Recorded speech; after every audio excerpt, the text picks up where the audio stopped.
Estamos aqui em mais um episódio do Café com Neb 21. A convidada de hoje, mais que especial, e já mostrou sua força nas redes sociais. Em seu vídeo divulgando a entrevista de hoje, ela alcançou quase 3.000 visualizações. Em um card para a entrevista de hoje, ela alcançou 2.000 e alguma coisa de visualizações, ou seja, ela movimenta. Mais que especial essa entrevista de hoje, dá para vocês perceberem, não é isso? Em uma das suas obras, Celular, por favor, seja meu amigo, recomendo aos professores e todos da educação. Em tempos atuais, falar sobre tecnologia, em especial em sala de aula, é necessário. Em uma das suas obras mais que especial, acredito que tenha sido uma das suas últimas, Da Roça ao Doutorado. Por favor, Helenilda Brandão. Olá, Thomas. Tudo bem?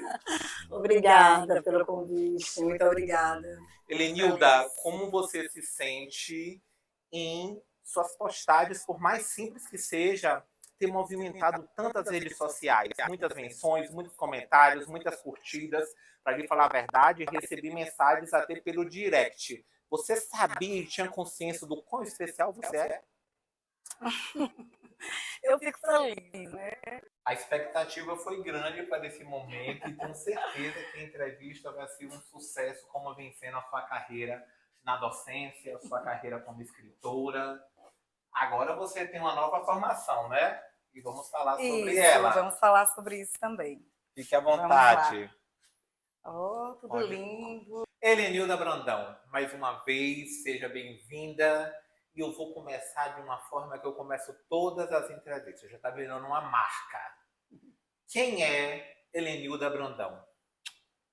Helenilda Brandão é uma menina crescendo ainda, descobrindo muitas coisas da vida, e sem medo nenhum de se arriscar e de viver. Então eu sou uma menina feliz. Eu sou uma menina feliz.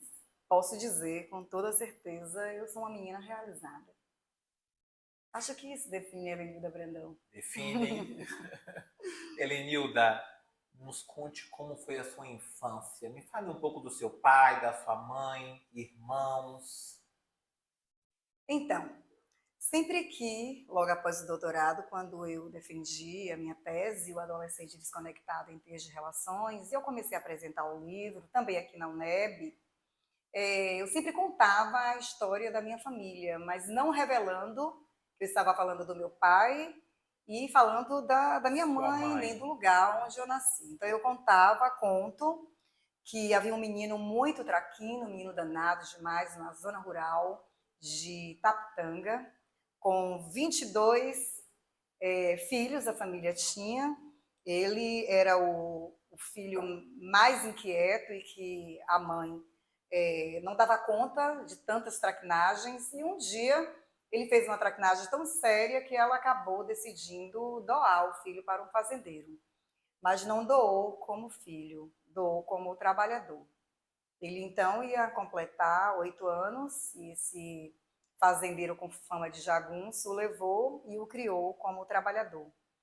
Um tempo depois, ele já tangendo gado, trabalhando, ele passou por uma região e ele sentiu sede, com os vaqueiros, e ele foi numa casa então pedir água no alto de uma serra, e lá ele viu uma casinha de roça, e tinha uma menina na janela, cabocla, e ele então pediu água, a sede aumentou ainda mais quando viu a menina, e ele pediu água para a moça, ela deu a água do pote, e quando foi devolver o copo, ele segurou na mão dela e a pediu em casamento. Ela se assustou, mas perguntou que ele voltasse, pediu que ele voltasse mais tarde para saber a resposta dos irmãos, que eram 11, só os homens da casa. E ele voltou. E os irmãos, então, fizeram aquela sabatina, né, perguntando quem era ele, e depois perguntou se ele assumiria, se ele tomaria conta e não a deixaria passar fome. Porque o pai dela também havia morrido, ele também já não tinha mais pai. E ele falou, não, fome ela não vai passar, eu vou trabalhar de sol a sol, mas fome ela não passa. E pediu então o documento dela para que ela fosse. Ela então arrumou os quase nada e acompanhou o rapaz e ele pediu o documento aos irmãos, o registro de nascimento. Os irmãos falaram, em nossa casa nós não temos. Então ele levou a moça para Gombugi, registrou-a com a idade superior à idade que ela tinha para poder fazer o casamento civil, e tiveram então 8 filhos, né? Jalmiro, Landualdo, Eliene, Evani, Salomão, Flávia, Manuel, que faleceu assim que nasceu, e Elenilda Alves Brandão. E sempre que eu contava essa parte, as pessoas ficavam surpreendidas, porque era o que mais chamava a atenção do público. Em seguida, eu falava da minha trajetória acadêmica, da minha vida na universidade, mas aquela parte ficava nas pessoas, e depois as pessoas ficavam perguntando: eu sabia que era seu pai, eu desconfiava, mas e aí, como foi?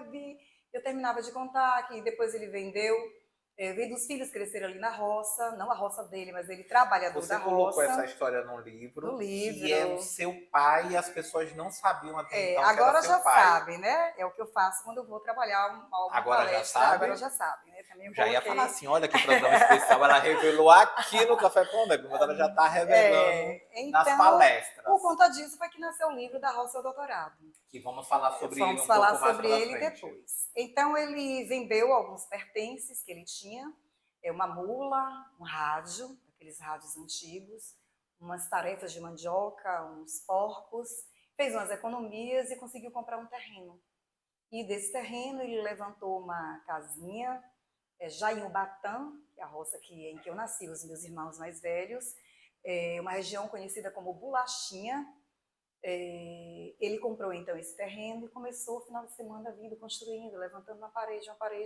Quando a casinha já estava quase pronta, ele me trouxe e os meus irmãos para morarmos na rua, e a minha mãe. E ele voltou para a roça para trabalhar. Então ele ficava fazendo esse movimento, ele vinha para a roça e final de semana ele ia então para a cidade, ver como era que a gente estava, e também trabalhar na feira, né? Na Todos são de Ubatã. Todos somos de Ubatã. E como foi o sonho do seu pai em proporcionar educação para a senhora e para seus irmãos? Meu pai, na verdade, ele não quis que os filhos reproduzissem a mesma trajetória de vida dele e da minha mãe. Eu falo a senhora porque eu tenho que respeitar uma doutora, escritora. Apesar de já posso chamar de amiga, né? Não é a primeira vez que nos encontramos. Nos conte, por favor. Então ele não quis, né? Então, vendo os meninos crescendo quanto a minha mãe, porque eu era, então, naquela época eu era caçula, que os filhos reproduzissem a mesma trajetória de vida dele. Então, minha mãe analfabeta, meu pai analfabeto, e todas as gerações que me antecederam, todas as mulheres da minha família nunca tiveram oportunidade de estudar, até a minha geração, das minhas irmãs. Então, e trazendo a gente para estudar, ele conseguiu mudar, então, e quebrar esse laço, esse ciclo do analfabetismo. De modo que eu tenho uma amiga, Vera Pestana, sim, e à medida que a gente foi se aproximando, ela falou: olha, sua vida é muito parecida com aquele curta-metragem Vida Maria, só que você quebra esse ciclo e consegue mudar a sua trajetória através do único lugar que, enquanto pobres, minha família pôde acessar, que foi a escola. Elenilda, quais experiências na sua infância mais marcaram a sua vida? Foram muitas. Eu posso dizer que eu tive uma infância, porque tudo era novidade, era uma casa que faltava tudo, mas a gente não ligava muito, o importante não faltava, que era a orientação, a criação, o olhar de minha mãe, a rispidez do meu pai, algumas vezes, para nos orientar, e apesar dele não ficar em casa a semana inteira, mas quando chegava, todo mundo tinha que estar na ordem, na linha, na lei dele. Então, mas ainda assim eu tive uma infância sem muitos recursos, mas uma infância feliz. Então, brinquei muito nos quintais da vizinhança, tirei muita fruta dos quintais, mangas. Então, brincava mesmo na rua, descalça, chão, chuva, rio. Tinha um rio no fundo do quintal de uma vizinha nossa, Maricota, a dona Maricota, que o quintal dela era enorme, tinha várias mangueiras.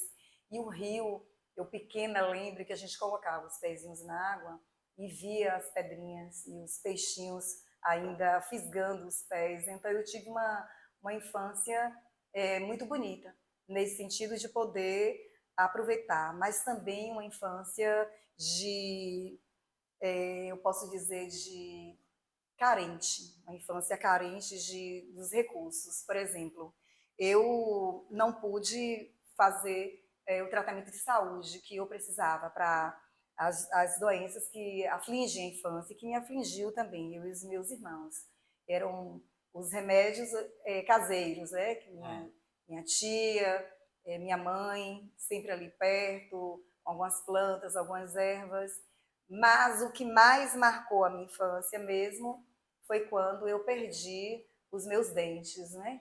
Então, os meus dentes começaram a cariar, a ter uma espécie de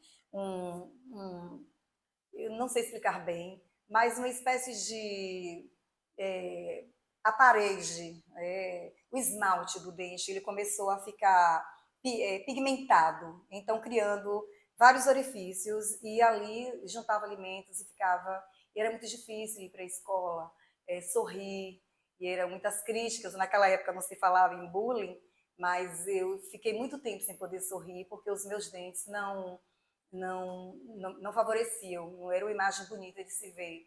E eu lembro que eu entrava para o banheiro da casa simples e eu escovava os dentes com muita força, na intenção de que saísse tudo aquilo que estava, aquele esmalte manchado, aquelas marcas, e sangrava minha gengiva, mas não saía.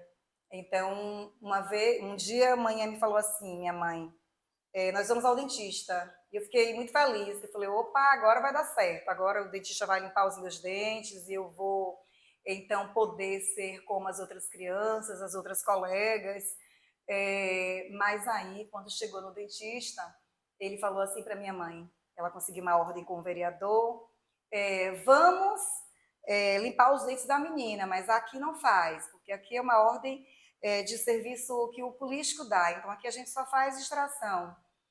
Aí minha mãe falou, mas a gente não tem condições de tratar os dentes dela. São muitos filhos e a gente de fato não tem, são muitas bocas para alimentar.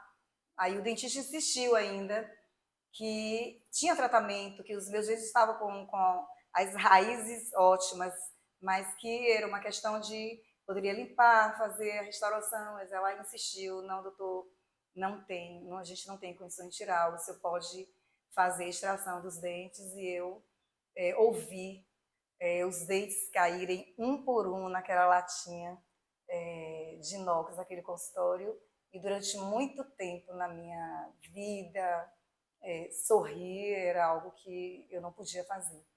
Mas nem só por isso eu deixei de ser uma criança que acreditava, que fazia, que insistia. Eu sempre gostei muito de artes, de música, e foi assim, né?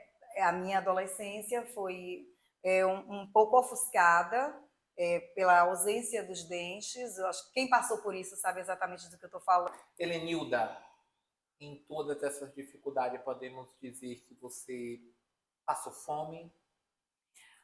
Olha, eram muitas bocas para alimentar. Eu posso dizer que minha mãe era muito esforçada, muito jeitosa, ela sempre dava um jeitinho de render a comida, mas não foram poucas as vezes que eu vi minha mãe esperar a gente terminar aquela refeição, muitas vezes mais regada com farinha, e se a gente deixasse alguma coisa no prato, é que ela era a última a comer. Então, foi uma infância difícil. Foi uma infância de, por exemplo, fardas de escola, material escolar. eu vir ter a minha primeira farda, eu já estava no ensino médio. Durante toda a minha vida, eu sempre usei fardas herdadas, né? Os vizinhos passavam para as minhas irmãs mais velhas, eu sou a terceira das meninas, e quando a farda chegava em mim, que era a calça de tergal, já tinha muitas costuras, descosturas, costuras, descosturas. Só que como eu tenho os irmãos mais velhos, eles começavam a completar a maioridade, saíam, e aí já arrumavam algum trabalho, e lá um irmão meu, né, um dos mais velhos, ele começou a comprar os meus cadernos. Então, quando eu comecei a fazer, na época, a quinta série, sexta série, eu já tinha o meu caderninho garantido, porque ele já trabalhava, e ele garantia esse meu caderno. Mas as outras coisas não. Lápis colorido, mochila, tênis, eu nunca tive nada disso. Nada disso. Eu tô lhe perguntando, Helenilda, eu passei, e assim, essa sua fala sobre sua mãe de dar comida, e no final o que sobrar, ver se dava para comer, e muitas vezes nem sempre dava, é algo que compartilhamos. E é algo que compartilhamos também. Quando eu faço essa pergunta, ela tem um intuito. Ela tem um intuito, porque as pessoas que estão assistindo a gente agora, eu acho que é muito bom quando você tem uma identificação em histórias reais e não é uma intenção de expor a Helenilda, mas de fazer com que a Helenilda possa ser exemplo para muitos e referência para muitos, porque aquelas pessoas que estão nos assistindo agora e que passaram e hoje eles estão vencendo, então também podemos vencer. Essa é a intenção sempre dessa pergunta que eu sempre faço, entendeu? É mostrar que o que é que temos de muito parecido. Você veio da roça, eu vim das favelas. São lugares marginalizados, são lugares que as pessoas têm muito preconceito, e sair de lá e chegar a essa ação é difícil. Não é É fácil. desafiador. Então, todas essas pessoas que hoje estão na favela, como estamos, que moram na zona rural, como você morou, poder acreditar que é possível, que a educação salva, que a educação liberta. E uma dessas libertações é sair da fome, é ter uma oportunidade de emprego, é ter um sonho e perspectiva de dias melhores. E eu acho muito lindo a sua história já do início e as pessoas poderem ver que uma mulher que saiu da roça e que escolheu o caminho da educação conseguiu chegar lá. Um homem preto, um homem negro, preto da favela e homossexual está no caminho para chegar lá. Então há essa intenção e eu tenho certeza que as pessoas que estão assistindo essa entrevista vai poder se reconhecer em Helenilda Brandão e vai poder esperançar dias melhores. Como você se sente sendo referência para muitos? É uma responsabilidade, né? É uma responsabilidade, quanto mais no mundo de hoje, onde a gente vê tanta gente ganhar visibilidade, ser referência, e referências vazias, né? Nem sempre terem um exemplo de vida. A gente que trabalha com criança, com adolescente, a gente vê os ídolos da atualidade, os meninos muitas vezes idolatram determinados tipos de música, de personagens, de personalidades que, se a gente for apurar bem o olhar, não edifica valores. Se bem que essa responsabilidade é da família, mas a gente sabe que a sociedade da gente, as famílias de modo geral, podemos dizer que as famílias têm essa preocupação com os filhos, né? Pelo menos nem todas. Mas, ao mesmo tempo, é uma alegria. Depois do lançamento desse meu terceiro livro, Da Roça ao Doutorado, eu tenho recebido assim, depoimentos de pessoas que falam assim, eu me reconheci, eu revivi. Até o modo que seu pai partia a melancia, que entrava na sua casa só em tempo de festas, quando ele vendia um pouco mais na feira, Ele também trabalhava na roça e no final de semana ele trabalhava na feira. Era o jeito que meu pai também cortava a melancia. Até aquele modo que seu pai ia na loja e tirava um tecido, um corte, como ele dizia, como ele chamava, de roupa igual para todo mundo, e sua mãe corria para a vizinha para fazer as roupinhas de vocês, todas iguais, a minha família também. Até aquele jeito de sua mãe organizar, de pegar as panelas para ir arear no rio, e com areia, e voltava todo mundo feliz com aquelas panelas que davam inveja a qualquer espelho, foi também um pouco da minha infância. A diferença é que eu conto, né? Eu conto porque não há motivo nenhum para a gente se envergonhar das nossas raízes, ao Sim. contrário, é de lá que vem a nossa força. Se eu pego uma árvore e eu acabo com a raiz dessa árvore, nada vai restaurar da árvore em pouco tempo. O seu primeiro curso foi filosofia. Meu primeiro curso foi filosofia na UESC, aos 17 anos. Aí sim a gente pode falar de fome. Aí eu vou lhe perguntar. Aí a gente pode falar de fome. Como foi entrar no curso de filosofia, vindo de Ubatã, saindo da zona rural, indo para uma cidade grande? Exatamente. Então, desde a oitava série da época, que hoje é 9º ano, eu quis fazer filosofia. Eu tive contato com a filosofia, com livros de filosofia muito cedo, porque a minha madrinha, que me garantiu os poucos brinquedos que eu tive na infância, ela tinha filhas e eu ficava muito na casa dessas filhas de minha madrinha, e lá tinha alguns livros de filosofia e tinha também livros de psicologia, pequenininhos, e eu comecei a ler e a me interessar. Então, eu perguntava se podia levar aquele livro. Às vezes eu chegava logo pela manhã e ficava ali nas férias, um pouco antes do almoço. Ela sempre me servia uma comida muito cheirosa, maravilhosa, diferente da que tinha na minha casa. Eu gostava muito de ir para lá e ela me alimentava, me dava vitamina de banana, que durante muito tempo o meu sonho era tomar um copo de vitamina de banana, porque os nossos vizinhos tinham um liquidificador, podia ter leite em casa. A gente não tinha leite em casa, só quando tinha crianças, e mesmo assim o leite era só para criança.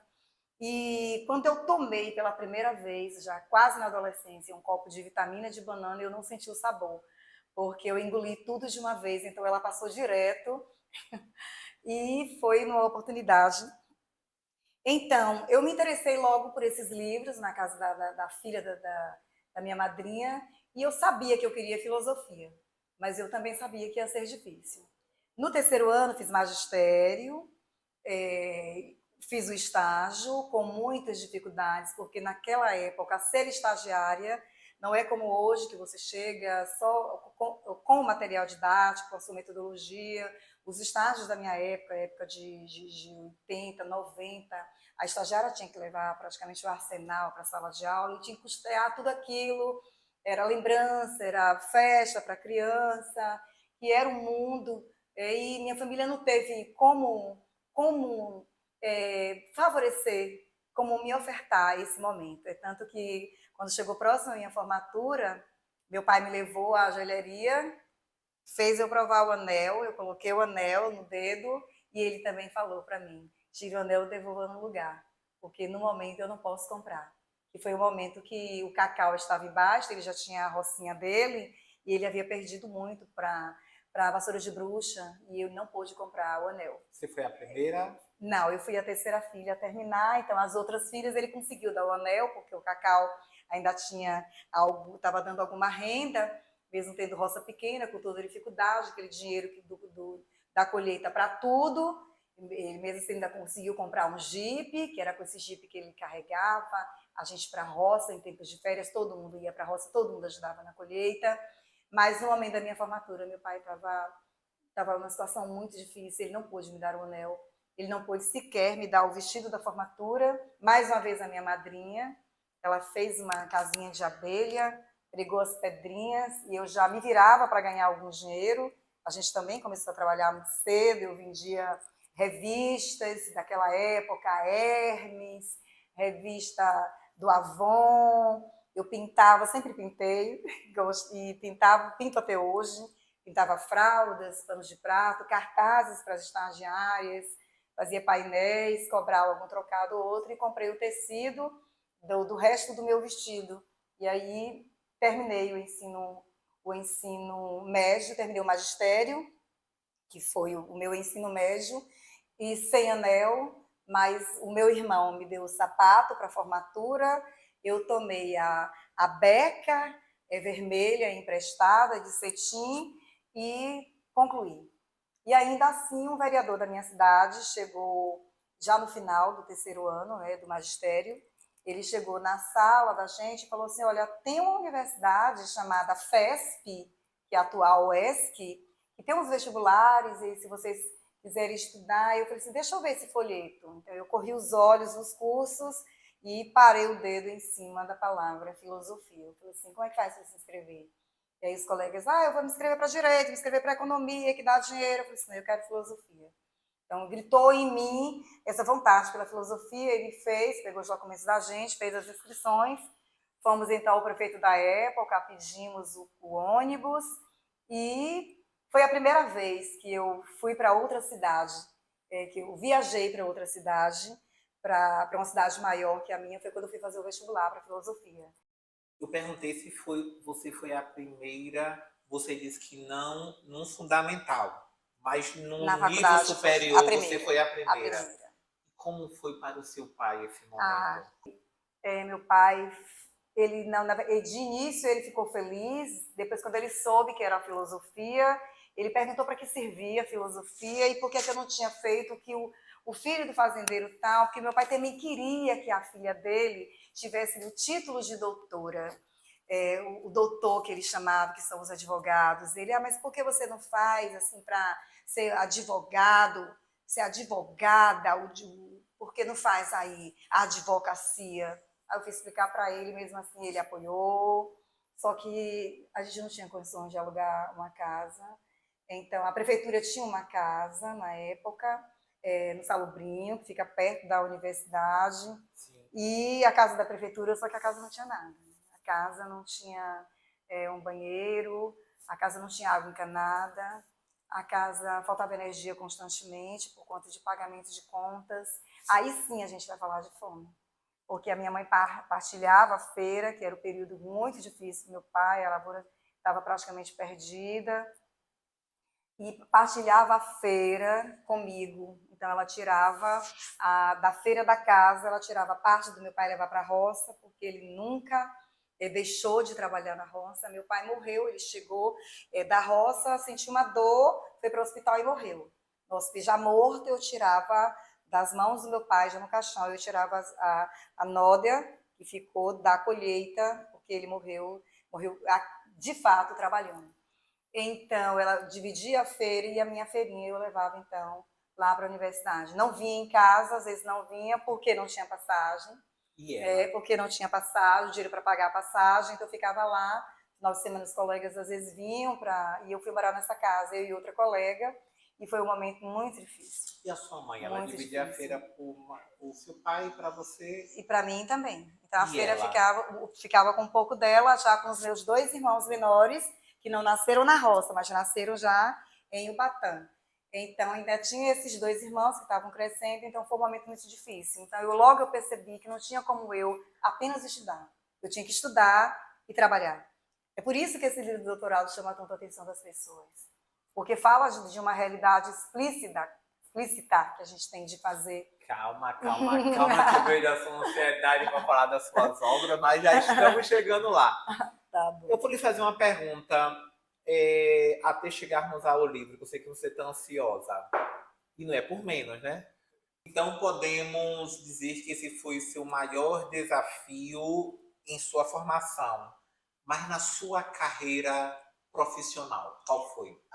O início da carreira é muito difícil. O início da carreira.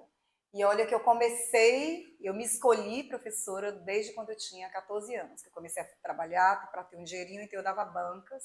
Eu ia à casa ensinar atividades do menino, logo depois a gente conseguiu uma garagem da vizinha, então a gente colocou uma banca, um reforço escolar, né? Hoje muito conhecido como reforço escolar, então difícil é a aprendizagem, é lidar, principalmente quando a gente começa a trabalhar na escola particular, na escola da rede particular de ensino.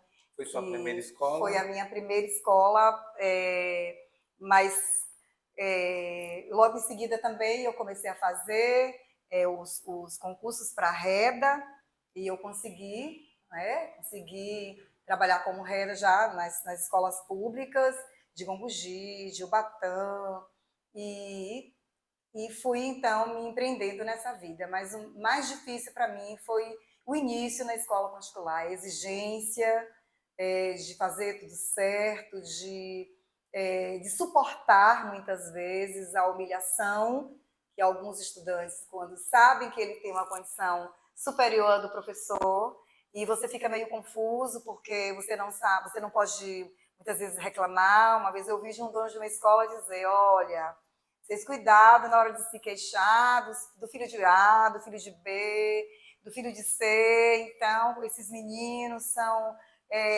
ovo de jandês, né? A expressão. Cuidado, então, como se a gente não pudesse chamar a atenção de um aluno que às vezes era mal educado, às vezes humilhado em sala de aula. Então, para mim foi muito difícil essa parte aí de ter de conviver com isso. Mas, com o tempo, a determinação e a própria experiência vai te moldando e você vai vencendo os desafios e sempre pensando em: olha, eu estou aqui nesse momento com esse trabalho, é isso que eu tenho. Então, é isso que eu tenho que me virar, e com essa renda que eu estou conseguindo, que eu vou comprar os meus livros, que eu vou pagar minhas xerox, que eu vou pagar as minhas passagens para ir para a universidade, que eu vou fazer os meus cursos. Então, eu não posso abrir mão disso, é o que eu tenho. Mas eu não vou parar nisso aqui, não. Então, eu vou estar buscando. Então, sempre que aparecia alguma seleção, eu ia lá, estudava, pegava o edital e ia atrás. E foi assim que eu fui conseguindo outras oportunidades de trabalho. E teve momentos na minha vida que eu trabalhava em 4 cidades diferentes. Em 4 cidades diferentes. Então, para dar conta e não era fácil, mas também é como se eu estivesse sendo posta à prova, a minha própria capacidade. Então, como eu fiz cursos de inglês, teve uma escolinha que me contratou para ser professora de inglês do ensino fundamental 1, que na época era primário, em Ibirapitanga. Então, às vezes eu ia para Ibirapitanga pela manhã, dar aula de inglês para crianças, voltava para Ubatã, dava aula à tarde e voltava novamente para Ibirapitanga para dar aula no colégio à noite, como contratada da prefeitura. Então, no outro dia da semana eu estava aqui em Piauí, trabalhando numa escola particular, e voltava para Ubatã também para trabalhar num colégio particular em Ubatã. Então, nunca foi fácil. Nunca foi fácil. Elenilda Brandão. É isso. A menina que venceu o tempo. A vida foi desafiadora desde criança. A sua vida foi sempre muito desafiadora. Da vida rural para a vida urbana, você se forma professora. E nessa filosofia da vida, você poderia me dizer o que é ser professora? Ser professora é entender que é mais do que uma profissão. É um ato de doação. Mesmo, Thomas. Então, é diferente de um profissional que atende você para um determinado serviço. Quando eu escolhi o magistério, minha mãe falou assim: olha, também tem um curso na época de contabilidade, né? Você pode também optar, aí depois arruma algum escritório para trabalhar, né? Aí eu falei assim: não, eu quero magistério. Ela falou assim: preste atenção, porque para a galinha você pode jogar o milho, para o porco você pode colocar uma mandioca. Agora, para trabalhar com gente, você tem que ter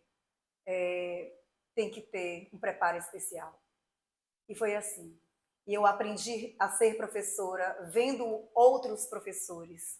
Então, é uma profissão que a gente encontra muita gente para ajudar também.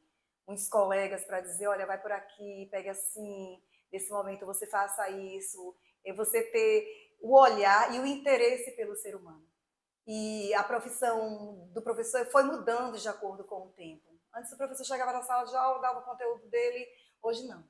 Hoje você chega na sala de aula, Você muitas vezes está programado, planeja, faz seu planejamento para um determinado plano e um determinado plano do currículo, e aí você chega nesse momento e encontra um desafio, encontra uma situação. Você vai silenciar, você vai se calar diante daquilo? Não, aquilo vai virar assunto. E eu trabalho com a educação de jovens e adultos, também na rede estadual, à noite também, e você encontra, assim, inúmeros desafios. E o maior desafio que eu encontro hoje, eu falava ontem, numa turma minha, é fazer o estudante entender que a educação é o caminho, que a escola se chama escola, mas ela também tem outros nomes. O nome da escola é oportunidade, o nome da escola é futuro, o nome da escola é dignidade, o nome da escola é renda, o nome da escola é sonho realizado. Então, tudo passa pela escola, pelo chão da escola, e eu posso dizer isso de palavra e de vida. De palavra e de vida. Helenilda Brandão, como suas especializações em mestrado e doutorado contribuíram para a sua compreensão da educação afro-brasileira e indígena?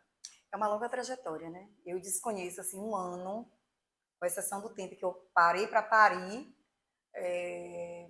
que eu não tenha feito um curso, né? Então, eu fui acolhida pelo Oderê também, que é vinculada à UESB, que é a instituição que hoje também eu colaboro como professora formadora, no curso de didática, Antropologia e Cultura Afro-Brasileira. Logo em seguida também fiz a pós-graduação em Antropologia e Cultura Afro-Brasileira e Indígena, e foi um curso, assim, espetacular na minha vida. O seu mestrado foi? Em Educação na UFES. E o Mas seu doutorado? antes, em Família e na Sociedade Contemporânea, na UXAL.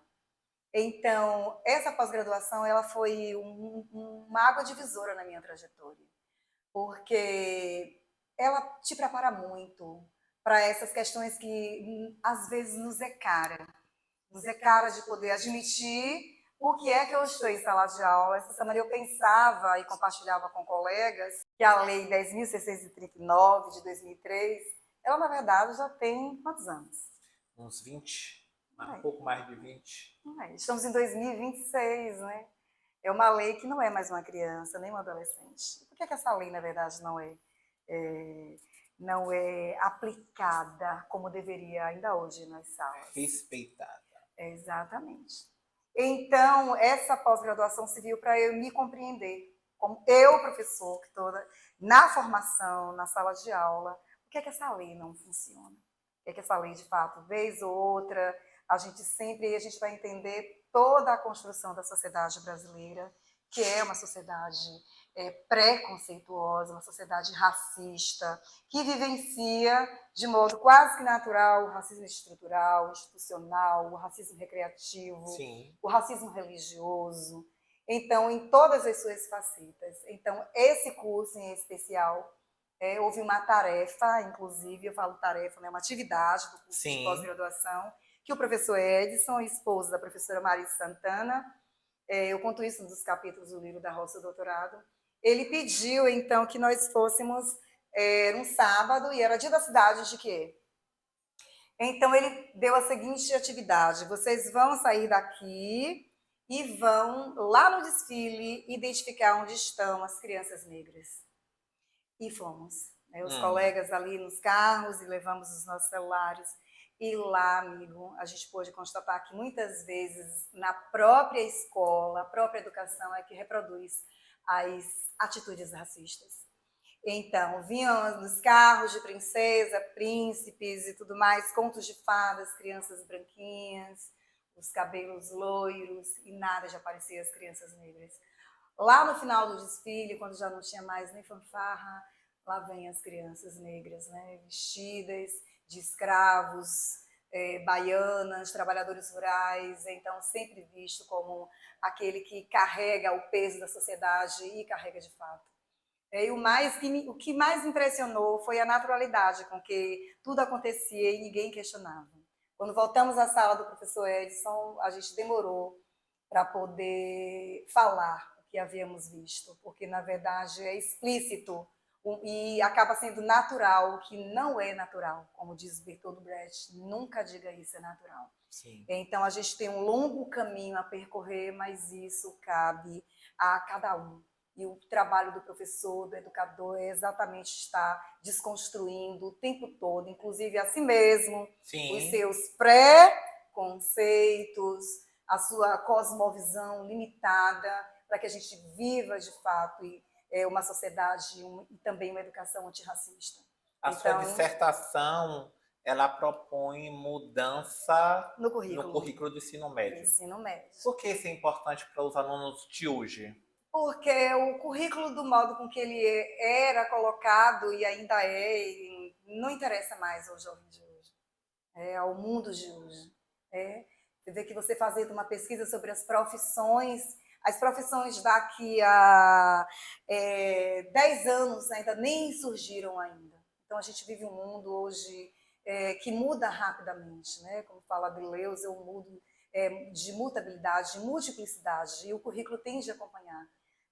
Não é que a gente vai abrir mão daquilo que a escola construiu e que é seguro e é caro aos seres humanos, os valores, a questão da subjetividade, a questão do conhecimento, tudo que foi construído.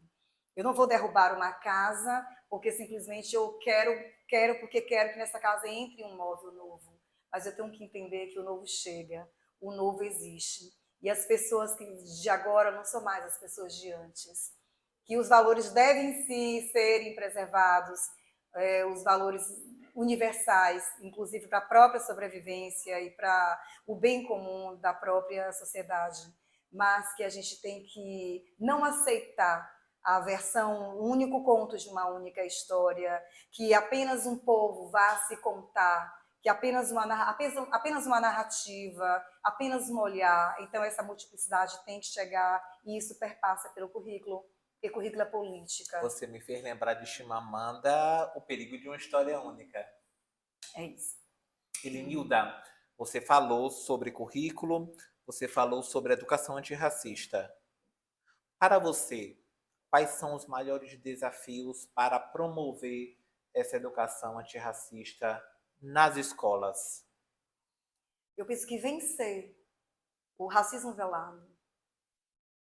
Vencer o racismo velado é a maior dificuldade. Alguns autores dizem que para sermos antirracistas, temos que nos reconhecermos como racistas, desconstruir para construir, não é isso? É isso aí. A Geladez vai dizer que no Brasil não basta você não ser racista, você tem de ser antirracista. Como professora, nos fale um pouco sobre isso. Vamos voltar ao currículo. O próprio currículo, a produção, o que é que a gente trabalha nas escolas onde o estudante negro, a estudante negra, possa se reconhecer. O que é que eu estou trazendo? O ano passado eu fiz um trabalho sobre mitos, que eu sou professora de filosofia e trabalho com filosofia desde o ensino fundamental, e fiz um trabalho sobre mitos e pedi para as equipes escolherem. Vocês vão pegar o mito grego, os mitos brasileiros, vocês vão pegar os mitos africanos, e o mito africano ficou sem ser escolhido. Então eu fui a responsável por trazer aquele mito também, aquele conto, para que os estudantes também não ficassem apenas com aquela visão eurocêntrica de que o mito é aquele mito e só. Então a construção humana em torno das mitologias são múltiplas. Então a gente aceita muito bem um mito grego, a gente aceita muito bem, mas a gente tem resistência. Por que a gente tem resistência? Eu lembrei de um trabalho que fizemos já com a professora Mari Santana, no Oderê, onde a gente foi visitar um terreiro. Sim. E muitos colegas, e ela falou, já na porta do terreiro, bom, esse momento aqui é água divisora. É água divisora. Só vai descer para fazer entrevista com a representante do terreiro, as pessoas que estão dispostas, de fato, a quebrar essas amarras, essas correntes do racismo e do preconceito, do racismo religioso. E muita gente ficou no ônibus, não desceu. Sério? Muita gente ficou no ônibus, desceu. Gente, quando voltou, então, para Juquié, desistiu do curso, não apareceu na sala nunca mais. E eu entrei para fazer a entrevista, para participar. Agora, eu entrei carregando tudo o que me foi contado sobre um terreiro antes de estar ali. tudo que me foi contado. Entrei com medo, entrei com resistência, entrei achando que ia acontecer alguma coisa ruim. E a única coisa que eu pude ver era uma pessoa falando da sua religião, falando da acolhida, falando do seu modo de ver o mundo, respondeu as perguntas, o seu estilo de vestir, de comer, a comunidade lá reunida, ficamos acho que quase uma hora, nos ofereceu tudo que tinha, alguns se serviram, outros não, e eu vim embora, saí de lá, agradeci e quebrei ali todo um preconceito que eu aprendi com uma vida que foi me ensinado. Agora, se a gente pode, como diz Mandela, ensinar o preconceito, ensinar o racismo disfarçado, eu também posso ensinar o respeito. Então, eu penso que o respeito, inclusive a sua profissão, porque se você está numa sala de aula carregado de preconceito, carregado da sua visão limitada de mundo, carregado de resistência, então você está no lugar errado. Porque o que a gente menos precisa nessa nossa construção da educação são pessoas preconceituosas. Tem muitas profissões diferentes que a gente pode seguir com dignidade, mas o trabalho de educação deve ser pautado de modo sério, respeitoso, a diversidade do humano que estamos em sala de aula. Então, o Mohan vai falar ensinar a condição humana. Ensinar a condição. E qual é a condição humana? A condição humana é plural. São pessoas que vêm de todos os lugares. Aí antes da pandemia, em 2019, eu fui numa formatura de medicina na UESC, que foi a minha universidade primeira. Filha de uma amiga, e o cerimonialista avisou, não é permitido nenhuma manifestação do público quando os formandos vierem. Aí tudo bem, todo mundo comportado, aplaudia, mas até então, quando ele anunciou a entrada de um médium formando indígena.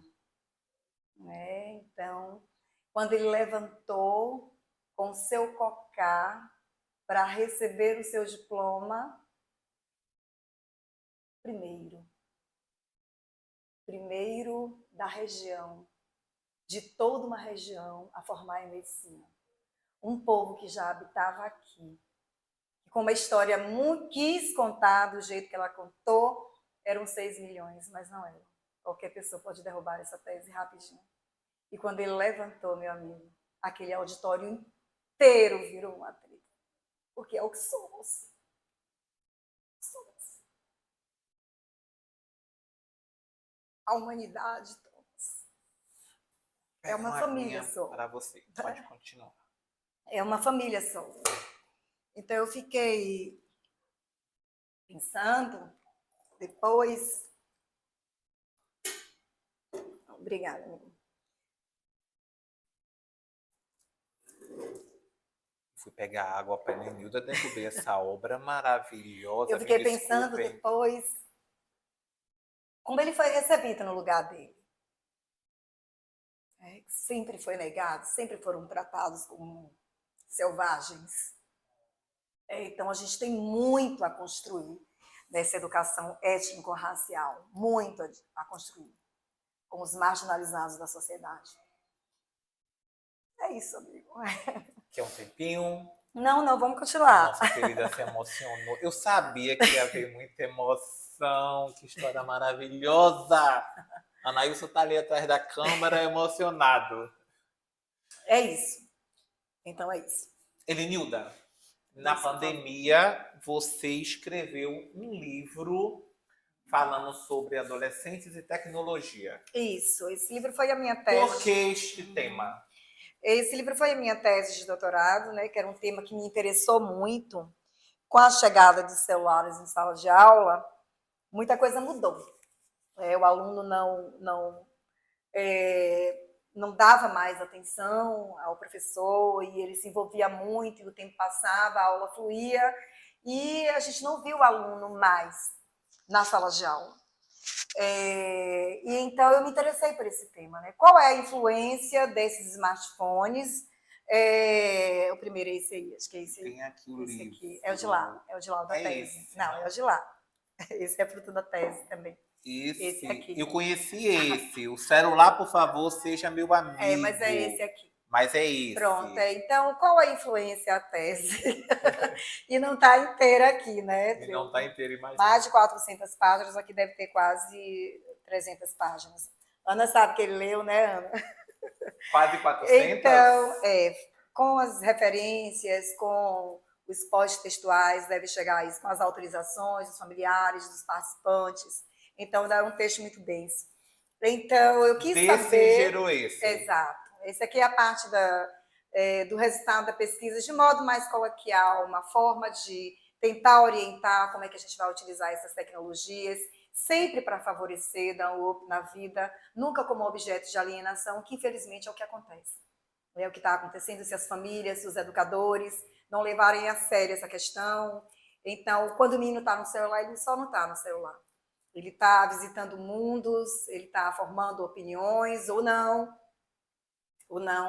Ele está sujeito, ele está exposto. Então, essa tese, ela veio trabalhar essa influência desses smartphones na vida dos adolescentes. Então, eu trabalhei com adolescentes de Piauí, de Ubatã, de Ibirataia, de Itajubá, e perguntando, e esses meninos me contaram muita coisa. Né? Então, eles me contaram que às vezes eles estão com o celular, na verdade, como instrumento de fuga, eles estão no celular, na verdade, para se sentir pertencente ao mundo, eles estão no celular, na verdade, porque eles não suportam o meio familiar onde estão inseridos, e para saber mais tem que ler o livro. O livro, ela já está tem que ler. Professores. Esse livro está esgotado. Tá na... Todos que trabalham na educação, é necessário.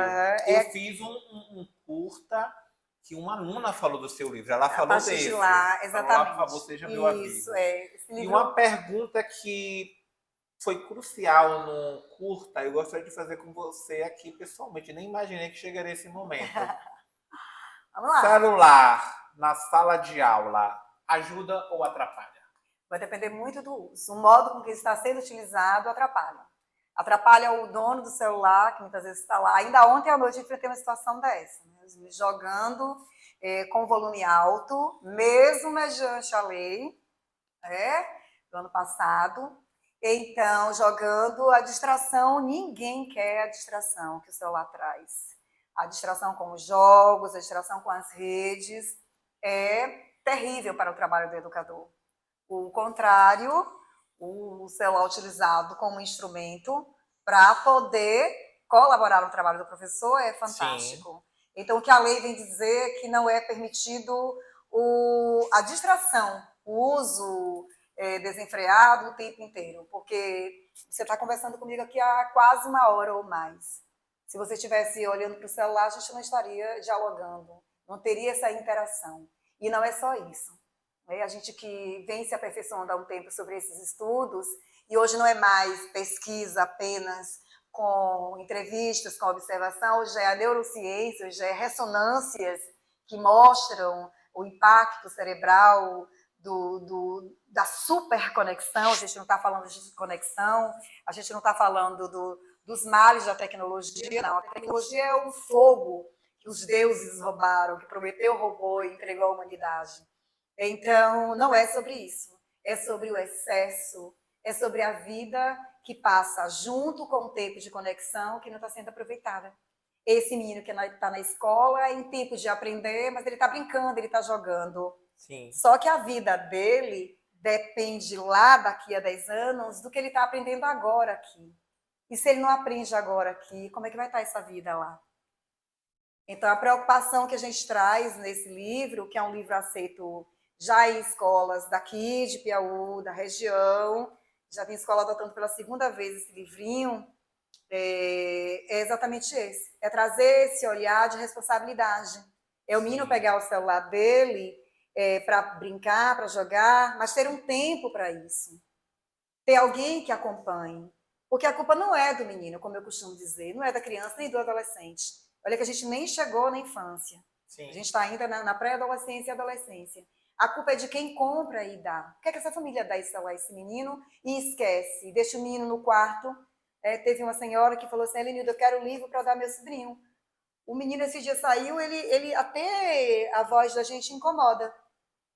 porque ele passa o dia e a noite no quarto com o celular. Que isso? Que isso?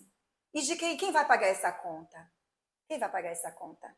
Porque a família não vai ficar a vida inteira. E quando esse menino necessitar sair desse quarto e vir para a vida, que ser humano é que vai sair de lá? Um ser humano preparado, um ser humano forte, um ser humano que sabe enfrentar o sim, o não, os nãos da vida, ou um ser humano fragilizado? Ok? Então, é essa a nossa proposta, esse fazer pensar. Então, antes de ser um livro para adolescentes, é também um livro para os pais, para os educadores, é um livro para debate, é um livro para pensar. Né? Na verdade, não é um livro. A diretora do colégio Jorge Amado de Itabuna, quando eu estive lá, que os meninos trabalharam esse livro no final do ano passado, ela olhou para mim e falou assim, Erenilda, esse livrinho seu do celular é um favor à humanidade. Todo mundo na minha casa já leu esse livro, até quem não sabe ler. Você já leu, Ana Rita? Já leu, até quem não sabe ler, porque a gente pega a historinha do seu pai, do passarinho, do pássaro da gaiola, a gente lê para as crianças ainda pequenas. Eu criei o meu momento de leitura com os meus netos. Helenilda Brandão, você escreveu Da Roça ao Doutorado. Aliás, um dos livros mais mencionados nas redes sociais do Café com Lab 21. Qual é a mensagem que você deixa para os seus leitores? Você vê que a capa desse livro eu fui para uma roça fazer, né? Fui com a minha filha, ela fez essa fotografia, e eu já com os meus livros, né? Que tá o do celular, eu tô com o da tese na mão. E a proposta do livro é mostrar exatamente a trajetória na educação. É mostrar que a educação é ponte, a educação é caminho, a educação é meta, é sonho. E quando eu defendi a tese, eu fiquei impressionada com o número de... Você falou das redes, porque Sim. como eu sou de Ubatã, trabalho no Camãozinho, moro em Piauí, mas trabalho em Itajubá, trabalho em Jequié. Acaba que a gente tem já uma rede de pessoas, né?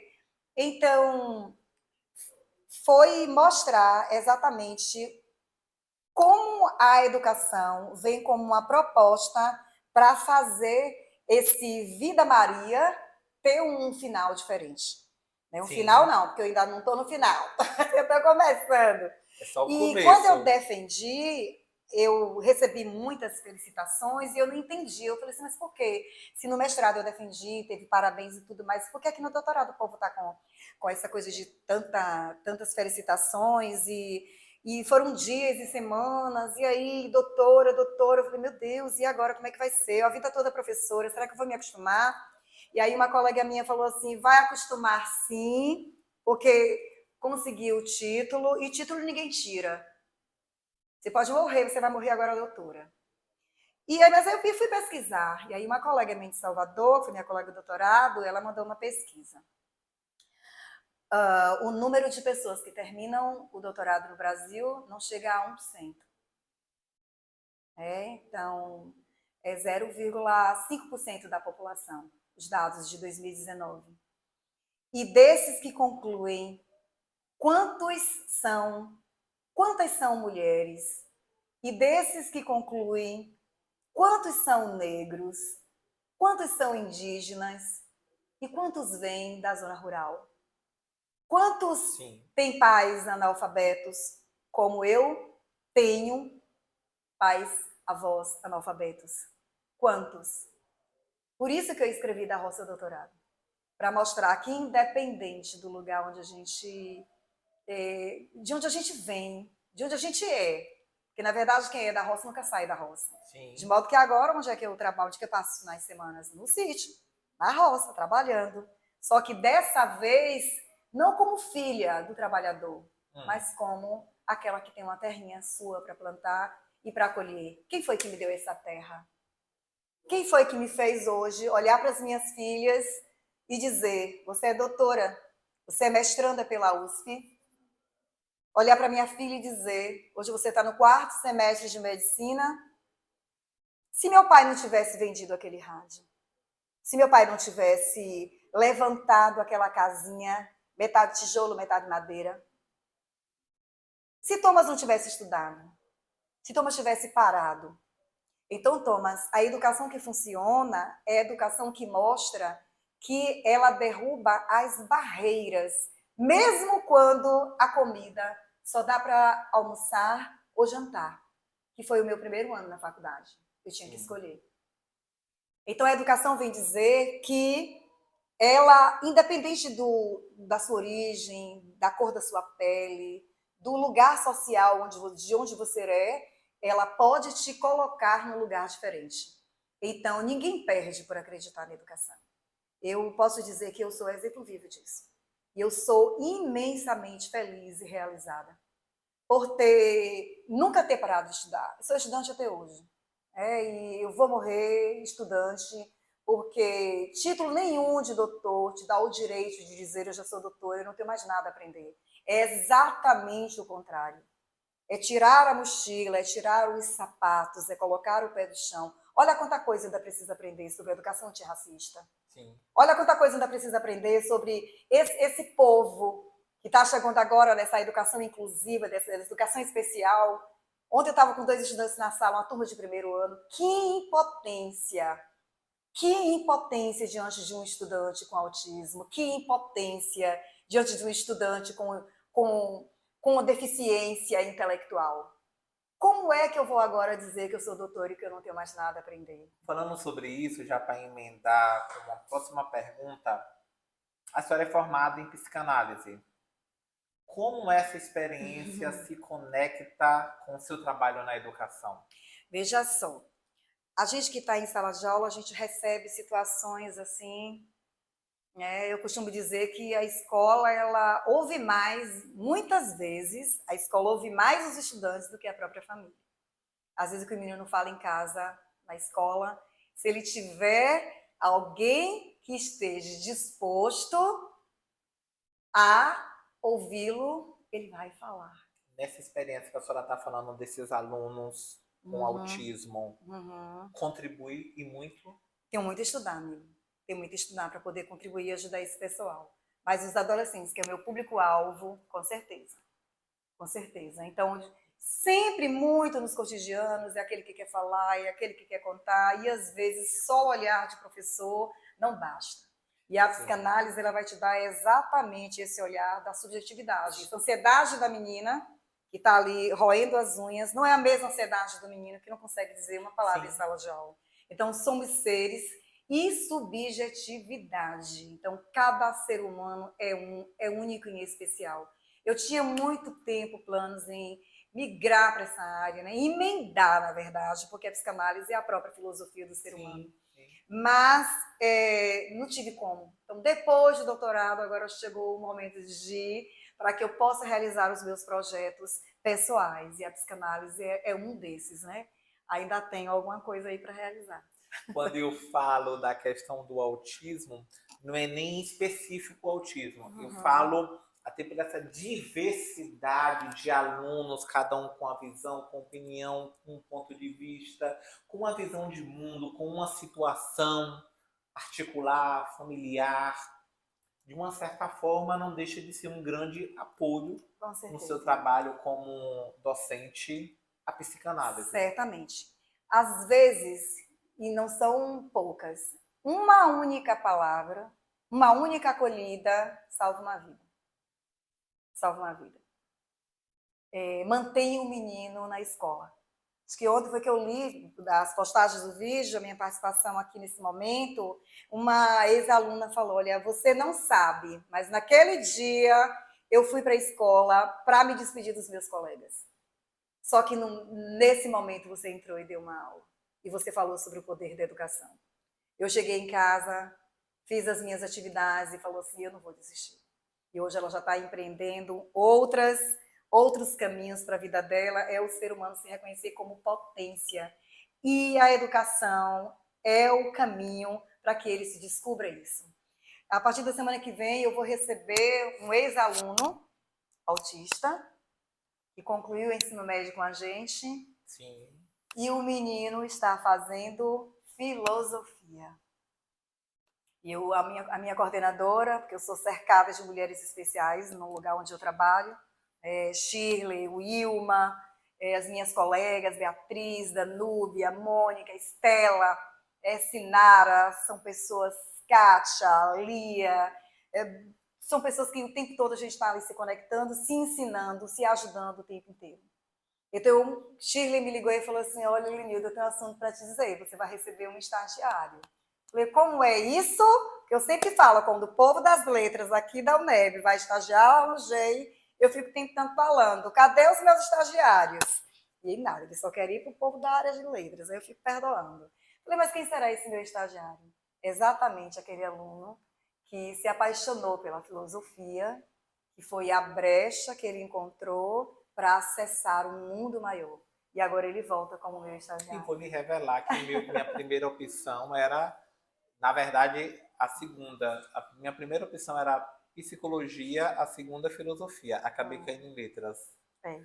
Mas você vê que eu fiz exatamente o movimento da base, né? De colegas meus de doutorado, que fazendo doutorado para poder escrever a parte teórica da sua tese, o que foi que fizeram? Voltaram para estudar a filosofia. Eu ainda vou estudar filosofia. Eu comei essa parte, né, do tronco, e ela vai me dando muitas possibilidades. Então, eu vou para a educação, eu vou para a pesquisa com tecnologias, eu vou para a escrita, eu vou para a sala de aula e vou para a psicanálise. Mas quem é o que sustenta a filosofia? Você falou do colégio estadual, dos seus colegas de trabalho, e eles estão tomando conta do Café com Lab 21, né? Você já é a segunda. Veio a Estelinha, agora aqui você. Um abraço, um beijo para o Colégio Estadual de Ipiaú. Helenilda, qual a mensagem você deixa para todos que estão nos assistindo agora? Em primeiro lugar, eu deixo uma mensagem para você, e parabenizo por essa luz. Eu espero que você receba muitas narrativas aqui bonitas, que sensibilize pessoas, pessoas que motivem outras pessoas a se descobrirem, a buscarem seus caminhos. Eu recentemente, para você entender um pouco da importância da gente ouvir essas narrativas, eu participei do Flicaré com os meus livros, e quando eu cheguei no Flicaré tinha os pescadores mais antigos de Itacaré, que traziam narrativas que só eles viveram, quando Itacaré nem era esse polo turístico que é hoje. Então eu penso que é um gancho maravilhoso, é uma ideia maravilhosa. Aquela entrevista as entrevistas que eu já assisti, aquela entrevista com a minha colega e amiga Estela. Então, quantas pessoas não vão ter um olhar diferente a partir dessa escuta? Então, eu quero te parabenizar, eu quero te agradecer esse up que hoje você dá, e você diz que utiliza essas mídias com esse poder e diz que que as pessoas veem e devolvem para a gente. Então, isso é uma luz. Isso é uma potência. Então, eu te agradeço muito. Eu que te agradeço. E eu só tenho a agradecer. Esse livro eu encerro dizendo que a minha vida é um culto de gratidão. Tem uma fotografia... Você não vai encerrar falando desse livro, você vai encerrar falando um pouco de todos. Vamos deixar esse aqui por último. Helenilda Brandão, primeiro eu quero lhe agradecer pela sua presença, quero pedir desculpa a todos que estão nos assistindo. Se for para fazer à vontade o nosso desejo, a Helenilda ficava aqui em uma entrevista de 3, 4 horas, porque é muita história, histórias maravilhosas. Mas não podemos, não é isso? Celular, por favor, seja meu amigo Helenilda Brandão. Cartas para José Américo da Mata Castro, Helenilda Brandão. Organizadora e autora do projeto. Escritos de Saudade em Memória, Daiane Veiga. Adolescentes Desconectado, em Teia de Relações. Esse é meu primeiro, meu filho. Seu primeiro? Esse foi seu primeiro? É. Helenilda Brandão, Padre Cristo.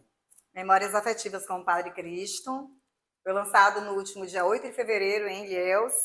E Helenilda Brandão, da roça ao doutorado, que vem mexendo aí com todo mundo, comentários, curtidas, todo mundo fala desse livro. Tenho que ler. E Helenilda Brandão aqui na minha frente, muito obrigado, um prazer, uma honra receber você aqui. Imagina. Tá? Muito, muito, muito obrigado. Eu agradeço demais. Demais, demais. Eu quero falar só mais uma coisinha. Fale. Dos livros organizados. Sim. Esses livros, Thomas, Escritos de Saudade, Memórias de Daiane Veiga, Cartas para José Américo da Mata Castro e Memórias Afetivas com o Padre Cristo. São livros que eu idealizei. Eu escrevi o projeto e convidei pessoas a escreverem um livro. Sim. Então, esse aqui, todo mundo conhece José Américo, né? Zé Américo, que eu chamava Seu Zé. Então, um livro lindíssimo, onde muitas pessoas tiveram a oportunidade de fazer essa homenagem, de dizer a Zé Américo o quanto que ele é importante para a história, para o nosso lugar, e para a região inteira. Esse aqui é, na verdade, um livro que fizemos para uma colega da N Veiga, professora de História em Ubatã. Sim. Um ser humano incrível, uma pessoa lindíssima que, infelizmente, não está mais entre nós. Quando ela faria 50 anos, né? Então, só que ela deixou um filhinho pequeno antes de falecer, faleceu rápido, e fazia um trabalho extraordinário como educadora, acolhendo os estudantes mais difíceis. Então, a gente fez também, né, de modo coletivo. E o último, lançado agora na Câmara de Vereadores, eu quero agradecer aos vereadores de Ilhéus, aos amigos e amigas de Ilhéus que abraçaram esse livro, assim, vamos fazer, que essa pessoa maravilhosa, também o Padre Cristo, que tem um trabalho mais do que de evangelizador, mas um trabalho social, esse olhar para o ser humano, acolhida, que foi padre de Ubatã, de Gongogi, daquela região inteira ali, e que tivemos a oportunidade, agora nos 70 anos dele, 40 anos de sacerdócio, entregar esse livro com escritos de várias pessoas. Então, é uma grande alegria ver as pessoas hoje se tornarem escritoras a partir de um projeto meu. Então, mais igual até ver um filho nascer meu, sozinho, a minha escrita, é ver pessoas pegar o livro e dizer assim, puxa, meu texto ajudou, e eu pude falar dessa pessoa, o quanto que é especial. Então, eu só tenho a agradecer, não é à toa que eu digo que a minha vida é um ato de gratidão a Deus, porque eu sou muito feliz com esses caminhos que Ele me indica e que me inspira e que idealizo e dá certo. E dá certo. Obrigado. Olha, combinou com a minha roupa. O seu veio. Vocês viram como eu vi lindíssimo para receber essa mulher. Esse aqui também, olha, ó. Olha, isso aqui é tudo para Nilda Brandão, gente. Gente, se inscrevam no canal Café com Neb e acompanhem essa e outras histórias maravilhosas e sigam o Instagram, Café com Neb 21. Beijos. Obrigado, Tchau, meu bem. gente. Obrigada. Agradeço demais. Vem cá.